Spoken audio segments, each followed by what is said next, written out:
এভাবে আর কতদিন? আমি জানি তোর সাথে একটা দুর্ঘটনা ঘটে গিয়েছে, কিন্তু তোকে তো মুভ অন করতে হবে। আচ্ছা, আমি বলি কি, তুই একটা জব কর, দেখবি যে কাজের মধ্যে থাকলে আস্তে আস্তে সবকিছু স্বাভাবিক হয়ে যাবে। আমার একটা ফ্রেন্ড আছে, ওখানে জবের সার্কুলার চলছে, তুই বললে আমি তোর ব্যাপারে কথা বলতে পারি। আমি কি কথা বলবো তোর জন্য?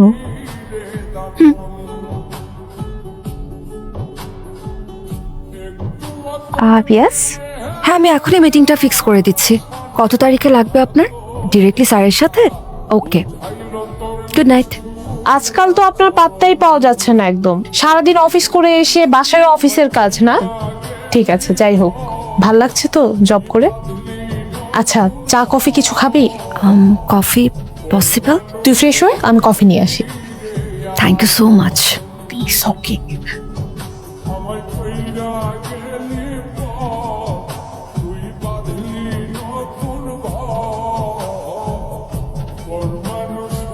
মাহিরা, তুমি কিন্তু বদলে যাচ্ছ।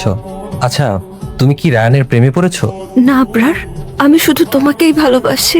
কিন্তু আমি তো নেই, আমি আছি শুধু তোমার স্মৃতিতে। আর রায়ান, রায়ান তোমার কাছে, তোমার সামনে আছে, ও তোমাকে সম্মান করে।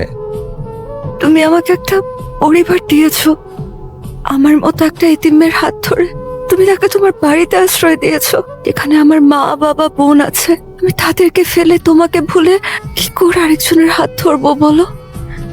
আমি গ্রামে ফিরে যাব, বাবা মার সাথে থাকবো, বাচ্চাদেরকে নিয়ে থাকবো, ওদের সেবা করব, এটাই আমার নিয়তি।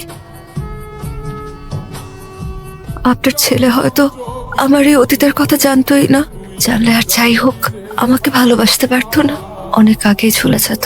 তুমি তো ভুল ভাবছো মা, রায়ান সব জানে। তোমার অতীতের প্রতিটা ক্ষত, তোমার অতীতের প্রতিটা কান্নার গল্প রায়ান জেনেই তোমার কাছে এসেছিল। ও তোমাকে জানতে দেয়নি এই কারণে যে ওর ভালোবাসা যেন তোমার কাছে করুণা মনে না হয়। চাইনি ওর সামনে দাঁড়াতে গিয়ে তুমি তোমার অতীতকে বোঝা মনে করো। ও চেয়েছে তুমি যেন আবার নতুন করে তোমার জীবনটাকে ধরতে পারো মাথা উঁচু করে। এত বড় কোম্পানির হিসাব যে মানুষ মেলাতে পারে, সে কি নিজের ছেলের জীবনে হিসাব না মিলিয়ে পাঠায়? আমি তোমাদের ব্যাপারে সব জানতাম, রায়ান তোমাকে ভালোবাসে, কিন্তু আমি দেখতে চেয়েছিলাম সব জানার পরও আমার ছেলে তার ভালোবাসাকে সম্মান দিতে পারে কিনা। ভালোবাসা শুধু পাওয়া না মা, ভালোবাসা মানে কাউকে তার ভাঙা অংশ সহ গ্রহণ করা। মারে, রায়হানকে যেদিন আমি প্রথম দেখেছিলাম না, হুট করে মনে হলো যে আমার হারিয়ে যাওয়া ছেলেটা আমার ফিরে এসেছে। ও সেই মায়া ভরা মা বলে যখন ডাকলো, বিশ্বাস কর আমার ভিতরটা কেমন এক নিমিষে একদম শীতল হয়ে গেল রে। আমি বুঝতে পারবো না, যার ছেলে হারায় সে কখনো বুঝবে না যে কষ্টটা কত কঠিন। রায়হান তো শুধু তোকে ভালোবাসে নাই রে মা, আমাদের এই একা হয়ে যাওয়া পরিবারটাকে ভালোবেসে ফেলেছি। মাগো, তোমাকে তো কখনো আমরা ছেলের বউ হিসেবে দেখিনি, নিজের সন্তানের মতো তোমাকে আমরা এই বুকে আগলে রেখেছি। মাগো, নিজের সন্তান হলে তাকে কি আমরা এভাবে নিজেকে শেষ করতে দিতে পারতাম? চার দেয়ালের মধ্যে জীবন্ত লাশ হয়ে তুমি তিলে তিলে শেষ হয়ে যাচ্ছ মা, এটা আমরা সহ্য করতে পারছি না।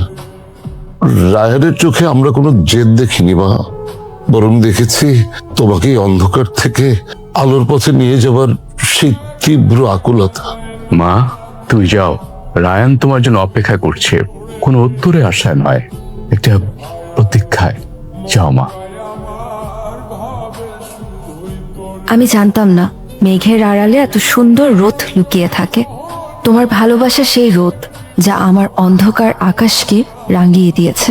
তাই আজ আমিও চাই এক পশলা বৃষ্টিতে কারো আপনজন হয়ে একসাথে ভিজতে।